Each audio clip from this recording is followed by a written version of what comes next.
آپ ایسے عظیم درجہ پر فائز ہیں، کیا دبے جس پہ حمایت کا ہو پنجہ تیرا، کیا دبے جس پہ حمایت کا ہو پنجہ تیرا، کیا دبے جس پہ حمایت کا ہو پنجہ تیرا، اور شیر کو خطرے میں لاتا نہیں کوتا تیرا، شیر کو خطرے میں لاتا نہیں کوتا تیرا۔ یہ شعر کیوں کہا اعلی حضرت نے؟ منقبت کا یہ شعر ذرا دیکھو، سرکار غوث اعظم کی حمایت جس کو حاصل ہو وہ کہیں نہیں مارا جاتا، بڑے پیر کا کرم جس پر ہو وہ کہیں نہیں رسوا ہوتا، بڑے پیر کا فیض جس پر جاری ہو وہ کہیں نہیں شکست کھاتا ہے۔ سرکار غوث اعظم بڑے پیر دستگیر کا اتنا بڑا عظیم کرم ہے۔ ہندوستان کے ایک بہت بڑے عالم گزرے ہیں جن کا نام حضرت علامہ ہدایت رسول خان رحمت اللہ تعالی علیہ تھا۔ حضور شیر بیش اہل سنت مولانا حشمت علی خان علیہ رحمت الرضوان سے پہلے انہی کو شیر بیش اہل سنت کہا جاتا تھا۔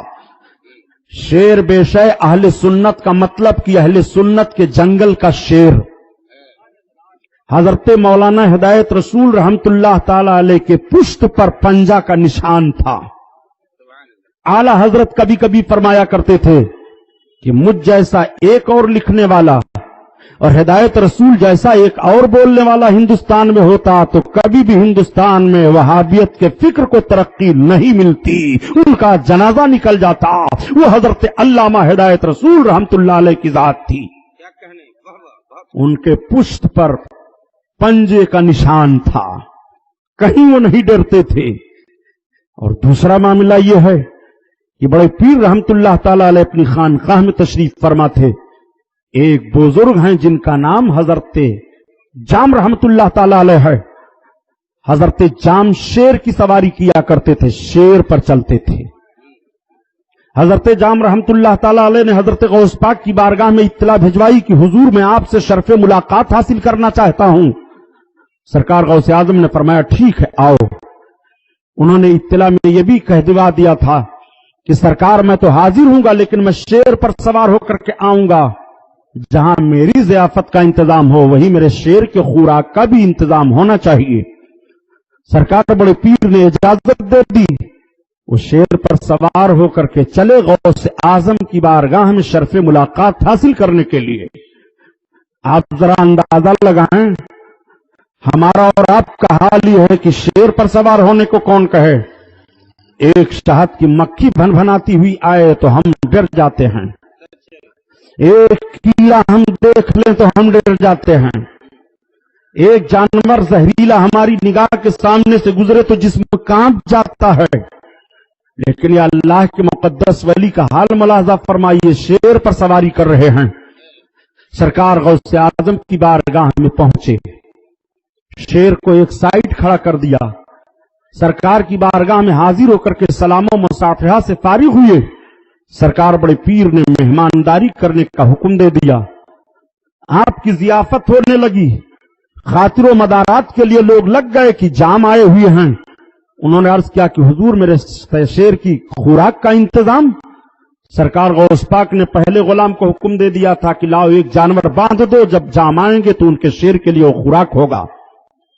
سرکار بڑے پیر نے ارشاد فرمایا وہ جانور بندھا ہوا ہے تمہارے شیر کے لیے خوراک۔ حضرت جام نے اپنے شیر کو اشارہ کیا تو ذرا شیر کی خصوصیت سمجھ لیجئے۔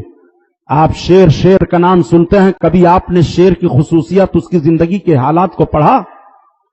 آپ کو میچ دیکھنے سے چھٹی نہیں ہے تو اور سب کیا معلوم کرو گے؟ وہ گیندا جو ڈھراتے ہیں اسی میں پورا بھارت پریشان ہے۔ حالانکہ امریکہ اتنا بڑا شیطان ملک، لیکن اس کے ملک کے لوگ ہاکی میچ کرکٹ اس سب کھیلوں میں نہیں ہیں۔ آپ ذرا غور فرمائیے، آپ کو جن چیزوں کی معلومات حاصل کرنا چاہیے ان چیزوں کی جستجو آپ کو نہیں رہتی ہے۔ شیر کی خصوصیت یہ ہے کہ شیر بھوکوں مر جائے گا مگر کتے کا جھوٹا نہیں کھائے گا، یہ شیر کی خصوصیت ہوتی ہے۔ وہ بھوک سے مر جائے لیکن جھوٹا نہیں کھائے گا. اسی لیے مرد مومن کو شیر دل کہا جاتا ہے کہ مرد مومن مرنا گوارا کر لے گا لیکن بدعمل کے ساتھ مشارکت کر کے اپنے عمل صالح کو برباد نہیں کر سکتا ہے. اسی بنیاد پر اس کو شیر دل کہا جاتا ہے.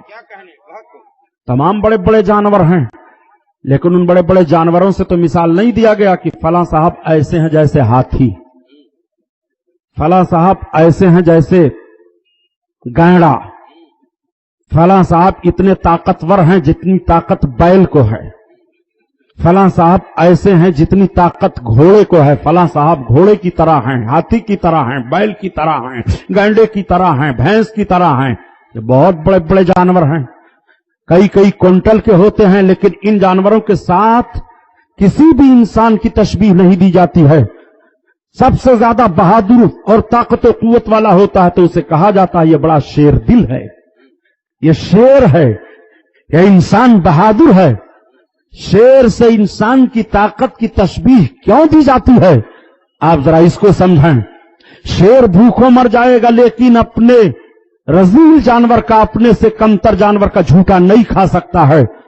اسی لیے غیرت مند مرد مومن کو شیر دل کہا جاتا ہے کہ وہ مرنا گوارا کر لے گا لیکن بدعملوں اور بد مذہبوں کے ساتھ کسی بھی عمل صالح میں مشارکت نہیں کر سکتا، کسی بھی کھانے پینے میں وہ شرکت نہیں کر سکتا ہے. اور دوسری خصوصیت شیر کی کیا ہوتی ہے؟ شیر چنگھاڑتا ہے اپنے شکاری پر حملہ کرنے سے پہلے. دنیا کے شکاری ہیں، کسی چیز کو شکار بنانا چاہتے ہیں تو چپکے سے شکار بناتے ہیں، شکاری کو خبر نہ ہونے پائے. دشمن جب اپنے دشمن پر حملہ کرتا ہے تو چپکے سے حملہ کرتا ہے، لیکن شیر اس طرح ہمت و جرات والا ہوتا ہے کہ جب وہ کسی کو شکار کرنا چاہتا ہے تو وہ آواز دیتا ہے، بلا آواز دیے ہوئے شیر اس پر حملہ کر ہی نہیں سکتا ہے. غفلت میں شیر نہیں مبتلا کرے گا، دھوکہ نہیں دے گا. اسی لیے انسان کو شیر سے تشبیہ دی جاتی ہے کہ شریف انسان کبھی بھی دھوکہ نہیں دے گا. ذرا اندازہ لگائیں. اور تیسری خصوصیت شیر کی کیا ہے؟ شیر جب ایک مرتبہ آواز دیتا ہے تو 5 کلو گوشت کھانے کی طاقت اس کی خرچ ہوتی ہے. جدید تحقیق کے معلومات میں عرض کر رہا ہوں، ایک مرتبہ شیر آواز دے تو 5 کلو گوشت کھانے کی طاقت ختم ہوتی ہے. اتنے بلند و بالا شیر کی آواز ہوتی ہے. شیر کی خصوصیت ایک یہ بھی ہوتی ہے کہ سمندر میں طوفان ہو، طغیانی ہو، موج ہو، تھپیڑے ہوں، بڑے بڑے جہازوں کو ڈالو، جہاز کو تھپیڑے سے بچنے کے لیے بہت ساری ترکیبیں لگائی جاتی ہیں، لیکن کبھی بھی اس کے باوجود جہاز سمندر کے تھپیڑے کے لپیٹ میں آ جاتا ہے، تباہ و برباد ہو جاتا ہے. سمندر کی طغیانی اس کی طاقت کو کبھی نہ کبھی ختم کر دیتی ہے، لیکن شیر سمندر کے موج و طغیانی میں اس کو سمندر میں ڈال دو تو وہ سیدھا تیرتا جائے گا. سمندر کی لہریں کبھی بھی شیر کے تیراکی کو موڑ نہیں سکتی ہیں. اسی لیے مرد مومن کو شیر کہا جاتا ہے کہ وہ جس راستہ پر بھی چلے کبھی بھی وہ صراط مستقیم سے ہٹ نہیں سکتا ہے، کبھی وہ حق بات سے ہٹ نہیں سکتا ہے. اسی بنیاد پر شیر کے ساتھ اس کی تشبیہ دی جاتی ہے. کیا کہنے، سبحان اللہ سبحان اللہ. شیر کی یہ خصوصیتیں ہوتی ہیں. حضرت جام رحمت اللہ تعالی علیہ نے اپنے شیر کو اشارہ کیا، شیر وہ تیرا خوراک ہے. شیر آواز دیا، آواز دے کر کے جیسے جانور کی طرف بڑھا کی حملہ کرے. سرکار غوث پاک کی گلیوں میں ایک کمزور کتا رہتا تھا، کیا کہنے. اس کی نگاہ بھی پڑ گئی. جیسے شیر جانور کی طرف چلا اور جانور پر وہ جھپٹ کر حملہ کرنا ہی چاہتا تھا کہ تب تک بڑی پھرتی کے ساتھ وہ کتا چھلانگ لگایا اور شیر کے گلے کو پکڑ کر اٹھا کر زمین پر پٹک دیا اور چیر کر کے 2 ٹکڑے کر دیا. حضرت جام دیکھتے رہ گئے. سرکار غوث اعظم مسکرا رہے ہیں. حضرت جام عرض کرتے ہیں حضور یہ کیا ہے؟ سرکار غوث پاک نے فرمایا جام وہ تمہارا شیر ہے، یہ ہماری گلی کا کتا ہے. اسی لیے سرکار اعلی حضرت عظیم البرکت عرض کرتے ہیں میرے سرکار سرکار آپ کی طاقت و قوت اور عظمت کا حال تو یہ ہے کہ کیا دبے جس پہ حمایت کا ہو پنجہ تیرا، کیا دبے جس پہ حمایت کا ہو پنجہ تیرا، اور شیر کو خطرے میں لاتا نہیں کتا تیرا، کتا تیرا۔ نعرہ تکبیر، نعرہ رسالت، نعرہ قادری، حضرت علامہ غلام محی الدین صاحب قبلہ سبحانی، مسلک اعلی حضرت، سبحان اللہ۔ آپ ذرا سمجھتے چلیں، آج سرکار غوث اعظم کی مقدس سیرت پاک کا وہ گوشہ عرض کروں گا کہ آپ کا ایمان مچل جائے، آپ کا دل محبت غوث اعظم سے کروٹ لینے لگے۔ جب آپ کے دل کی یہ کیفیت ہو تو آپ سمجھ لینا کہ سرکار غوث اعظم کا فیضان جاری ہے۔ وہ سرکار غوث اعظم پیر پیرا میرے میرا ہیں، اللہ اکبر۔ ذرا ملاحظہ تو فرمائیے، اعلی حضرت عظیم البرکت عقیدت کے پھول کس طرح سے نچھاور کر رہے ہیں۔ قیامت کا میدان قائم ہوگا، قیامت کے میدان میں سب سرکار کے چہرے اقدس کو دیکھیں گے اور سرکار کی بارگاہ میں عرض کریں گے، اے میرے آقا، رب کی بارگاہ میں ہماری سفارش کر دیجئے، سرکار ہماری سفارش کر دیجئے۔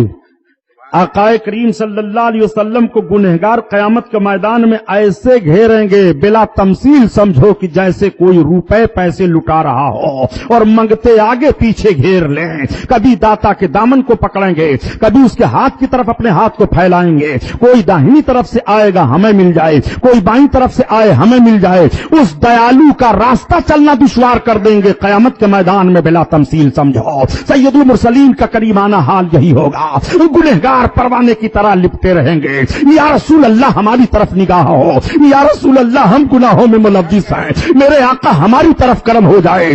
یہ تو سارے اہل محشر کا حال ہوگا۔ سرکار اعلی حضرت فرماتے ہیں، لیکن رسول اللہ کی بارگاہ میں کس کو اپنا سفارشی پیش کرو گے؟ تو اعلی حضرت عرض کرتے ہیں، سرکار کی بارگاہ میں اپنا سفارشی ہم بڑے پیر کو پیش کریں گے۔ تو عرض کرتے ہیں، اے مدینہ کے تاجدار، تیری سرکار میں لاتا ہے رضا اس کو شفیع، تیری سرکار میں لاتا ہے رضا اس کو شفیع، جو میرا غوث ہے اور لاڈلا بیٹا تیرا، لاڈلا بیٹا تیرا۔ اللہ اللہ، سرکار غوث اعظم جس پر نگاہ فرما دیں اس کا بیڑا پار ہے۔ نگاہ غوثیت میں رب تعالیٰ نے وہ اثر عطا فرما دیا ہے، نگاہ ولی میں وہ تاثیر دیکھی، بدلتی ہزاروں کی تقدیر دیکھی۔ نہ پوچھ ان خرقہ پوشوں کی ارادت ہو تو دیکھ ان کو، ید بیضا لیے بیٹھے ہیں اپنی آستینوں میں۔ نگاہ مرد مومن سے بدل جاتی ہیں تقدیریں۔ یہ شعر اعلی حضرت کا نہیں ہے، یہ شعر کسی بریلی شریف کے پڑھے لکھے عالم کا نہیں ہے، یہ شعر کسی مبارک پور الجامعۃ الاشرفیہ کے عالم کا نہیں ہے۔ آپ ذرا ذہن پر زور دیں اور ان لوگوں سے پوچھیں جو کبھی کبھی کہا کرتے ہیں کہ ولیوں کے کرنے سے کچھ نہیں ہوتا جاتا ہے، ان کو کوئی طاقت و قوت نہیں ہے، وہ خود مجبور محض ہیں۔ میں ان ذہن و فکر رکھنے والے پڑھے لکھے طبقہ سے پوچھنا چاہتا ہوں، آپ ڈاکٹر اقبال کی بڑی تعریف کرتے ہیں، اتنی تعریف کرتے ہیں کہ مفکر اسلام مانتے ہیں، شاعر مشرق مانتے ہیں، ڈاکٹر اقبال کی فکر کو آج بھی اہل دانش تسلیم کر رہے ہیں، ڈاکٹر اقبال کے اشعار کو اور جو انہوں نے شعر و شاعری کی ہے آج بھی درسیات میں شامل کیا گیا ہے، نصاب میں شامل کیا گیا ہے۔ آج بھی ایم اے میں اردو جو کر رہا ہے، ڈاکٹر اقبال کی سوانح زندگی پر اس کو ریسرچ کرنے کے لیے کہا جاتا ہے، ڈاکٹر اقبال کے اشعار کی تشریح کرائی جاتی ہے۔ ڈاکٹر اقبال وہ ڈاکٹر اقبال ہیں جنہوں نے ہندوستان کی سرزمین پر اپنی فکر کو پیش کر کے مسلمانوں کو بیدار کیا تھا۔ انہی ڈاکٹر اقبال کا یہ شعر ہے کہ نگاہیں مرد مومن سے بدل جاتی ہیں تقدیریں. ڈاکٹر اقبال کا کہنا ہے کہ مرد مومن کی نگاہ سے تقدیر بدل جاتی ہے. جب مومن کی نگاہ سے تقدیر بدل جاتی ہے, تقدیر کا معاملہ بدل جاتا ہے. تقدیر میں کچھ اور ہے, مومن کی نظر اٹھے تو کچھ اور ہو جائے. تقدیر میں غریبی ہے, مومن کی نظر اٹھ گئی امیری آ گئی. تقدیر میں بیماری ہے, مومن کی نگاہ اٹھی صحت مل گئی. تقدیر میں نہ اولاد کا ہونا ہے, مومن کی نگاہ اٹھی اولادیں ہو گئی. تقدیر میں اوقار و مرتبہ نہیں ہے, مومن کی نگاہ اٹھی وقار مل گیا. تقدیر میں تمہارے لیے بھلائی نہیں ہے, مومن کی نگاہ اٹھی بھلائیاں مل رہی ہیں. نگاہیں مرد مومن سے بدل جاتی ہیں تقدیریں. جب مرد مومن کی نگاہ کا یہ عالم ہے تو جس کا کلمہ پڑھ کر کے مومن بنا جاتا ہے, اس رسول کا اختیار کیا ہوگا, اس رسول کی نگاہ کا عالم کیا ہوگا. جب اس پار کا یہ عالم ہے, اس پار کا عالم کیا ہوگا. کبھی سے گدا بھر دیتے ہیں شاہانے زمانہ کی جھولی, محتاج کا جب یہ عالم ہے, مختار کا عالم کیا ہوگا. نعرہ تکبیر, نعرہ رسالت, مذہب اسلام, علامہ غلام محی الدین صاحب قبلہ سبحانی. سبحان اللہ, سبحان اللہ. آپ نے سمجھا آپ ڈاکٹر اقبال کو. بہت خوب. ڈاکٹر اقبال کی ایک بات اور بتا دوں, یہ بیچارے کبھی کبھی چڑ جایا کرتے ہیں اور کہتے ہیں سبحانی صاحب کا بیان تو اچھا ہوتا ہے, لیکن کبھی کبھی وہ بھی چھلانگ لگا کر کے بہت کچھ بول جاتے ہیں. نہیں, میں بہت کچھ نہیں بول جاتا ہوں, آپ کے ذہن و فکر پر ماتم کرنے کی طبیعت چاہتی ہے. ڈاکٹر اقبال کو آپ سمجھتے ہیں؟ ڈاکٹر اقبال کے شعر و شاعری کی ایک کتاب ہے جس کا نام ہے کلیات اقبال. اس کو ذہن میں رکھیے گا, کلیات اقبال. کلیات اقبال کو اٹھائیے اور اس کے آخری صفحہ پر ایک شعر پڑھیے. کلیات اقبال کے آخری صفحہ کے اس شعر کو جب اقبال کے لڑکے نے, جاوید اقبال نے چھاپا تھا تو 10,000 مخالف پارٹی کی طرف سے اس وقت روپے دیے جا رہے تھے کہ اپنے باپ کی کلیات سے ان اشعار کو نکال دو. وہ کون سے اشعار ہیں؟ حیرت ہوتی ہے مجھے. اقبال نے چھوڑا نہیں ہے ان کو, ان کا نام لے کر کے ڈاکٹر اقبال نے ان کا رد کیا ہے. ایک مرتبہ دہلی کے جامع مسجد میں ڈاکٹر اقبال ہیں, وطن کی بات چل رہی تھی, بہت سارے پڑھے لکھے لوگ موجود ہیں, عالم کہلانے والے بھی موجود ہیں. اس میں ایک عالم کہلانے والے دے رہے تھے بھاشڑ کہ پہلے وطن ہے مذہب بعد میں ہے.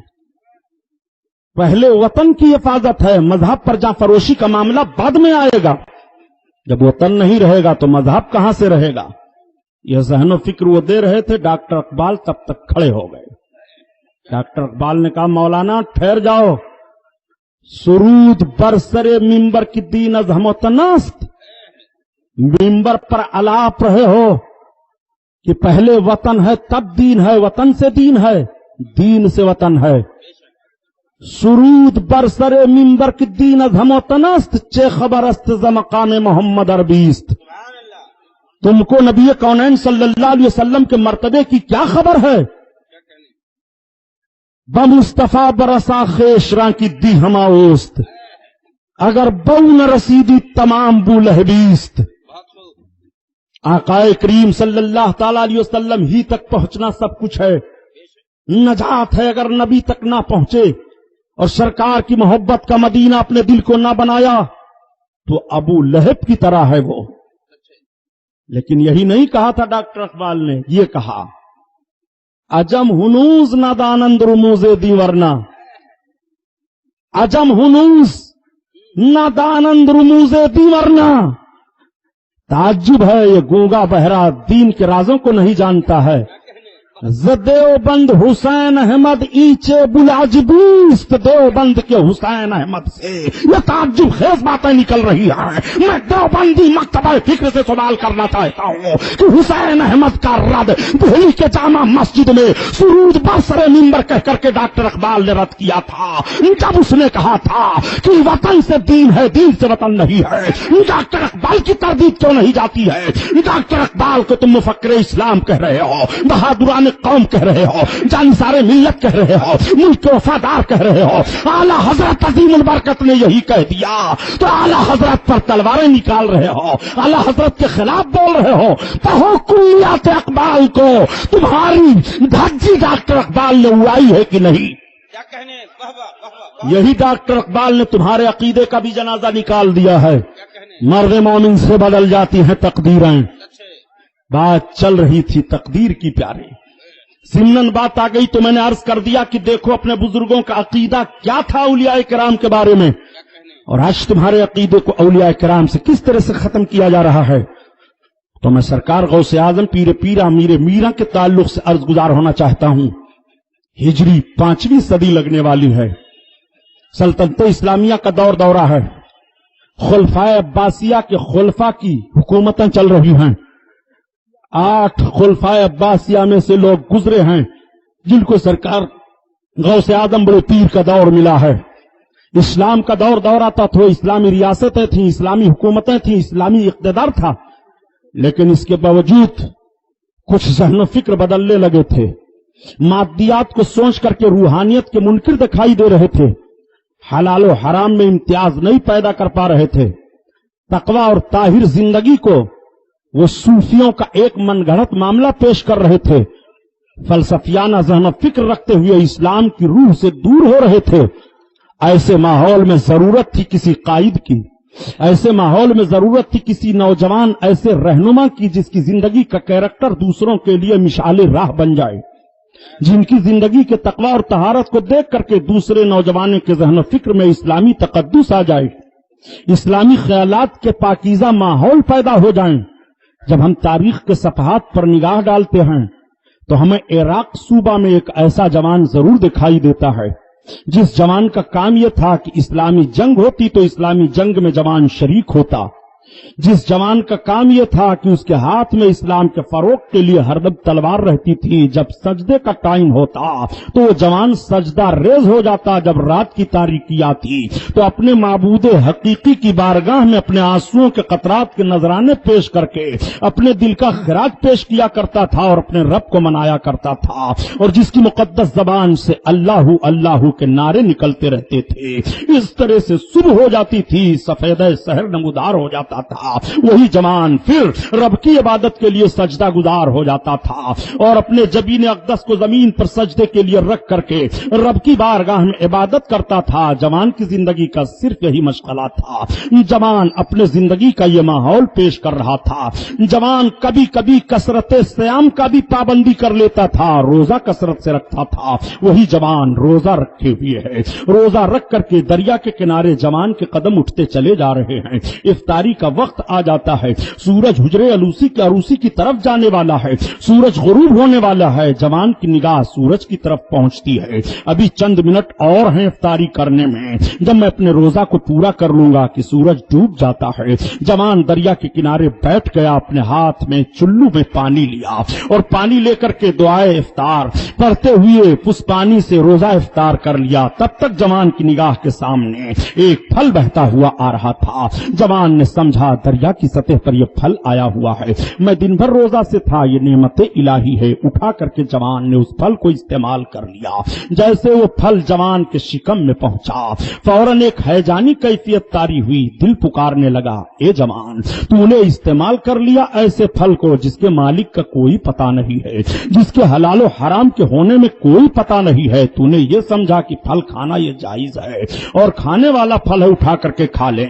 لیکن تیری فکر نے یہ کیوں نہیں پوچھا، تیرے ذہن و خیال میں یہ بات کیوں نہیں آئی کہ اس کا مالک کون ہے؟ یہ چوری کا پھل تو نہیں تھا، یہ کسی نے چھین کر کے تو نہیں پھینک دیا تھا. اس کا مالک کون ہے تم نے اجازت نہیں لی ہے. تیرے تقدس پر آرا چل رہا ہے. تو نے اپنے زندگی کا ماحول پیش کرنا چاہا تھا اور اپنے زندگی کے تقوی اور طہارت سے جو تو ترقی لینا چاہتا تھا، اے جوان، اس ترقی میں یہ چیز مانع ہو جاتی ہے، یہ چیز حائل ہو جاتی ہے. تجھے کسی کی چیز کو بغیر اجازت کے استعمال نہیں کرنا چاہیے. دل پکار رہا ہے، دل کے اندر یہ اس قسم کے سوالات آ رہے ہیں. جوان کے قدم اٹھ گئے، آنکھوں سے آنسو جاری ہیں. جوان اپنے قدم کو اٹھاتا چلا جا رہا ہے. ہائے اس پھل کا مالک مل جائے تو میں اس سے اجازت لے لوں اور معافی مانگ لوں. جوان کے قدم اٹھتے چلے گئے. کافی دور چلنے کے بعد جوان کی نگاہ دیکھ رہی ہے کہ سیبوں کے درختوں کا ایک باغ دریا کے کنارے دکھائی دے رہا ہے. جوان نے اندازہ کر لیا، بس کرو، اسی